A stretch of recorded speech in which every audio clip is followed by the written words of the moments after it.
một cái hướng này ta to này.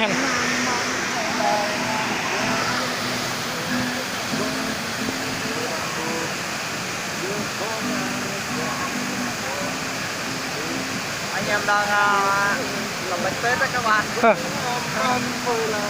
Đã đến Tết thì nó tượng trưng cho là 50 người lên núi, 50 người trúc tiên.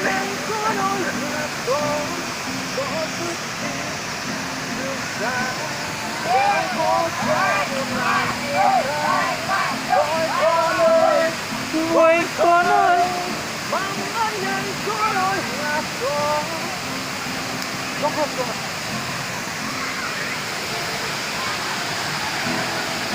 này nó mò làm rồi con ạ.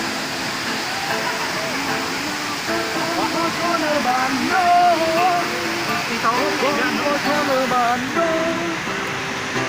con số Tây Nguyên này, voi con ở Gia Lai này, voi con ơi, voi con ơi, voi con ơi. Này là voi con ở Bản Đôn. Này là voi con ở Bản Đôn. Voi con ở Trung Quốc này, voi ở con. này đang mơ bánh bên tay như này này. Đây là Tết rồi nhá. Nghe Tết. Tết rồi nhá anh em. Đang đi chơi Tết này này. Đây bánh này. Ủa, chai nó ngọt đó, không uống bia uống rượu nữa, bỏ hết rượu bia. Một Tết thì nhớ đừng uống rượu say vào. Uống vừa thôi. Chắc là mình đơn đi, chắc là mình.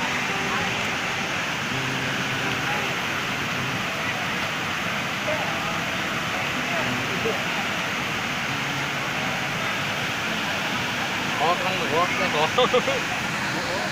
Ăn nha. 1, 2, 3, bắt đầu. Xin mời.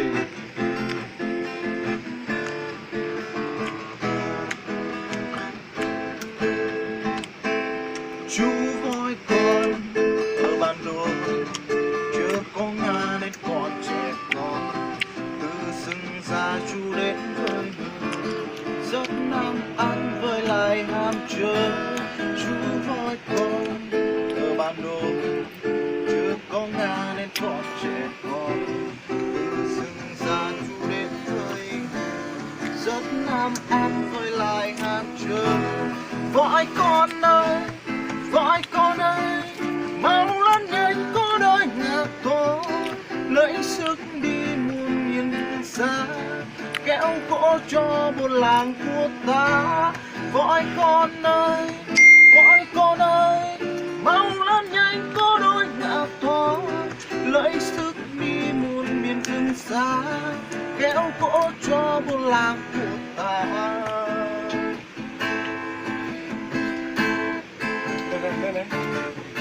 Này là voi con ở Bản Đôn. Này là voi con Bản Đôn. Voi cha ở Tây Nguyên này, voi anh ở Gia Lai này. Voi con ơi, voi con. Này là voi con ở Bản Đôn. Này là voi con ở Bản Đôn.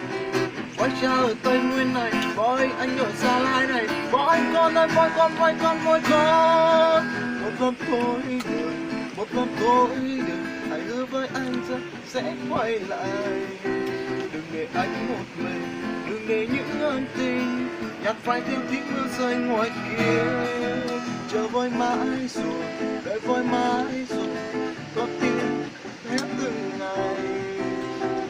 Hay chăng và voi có biết chăng, nơi đây trái tim anh đang lại khơi.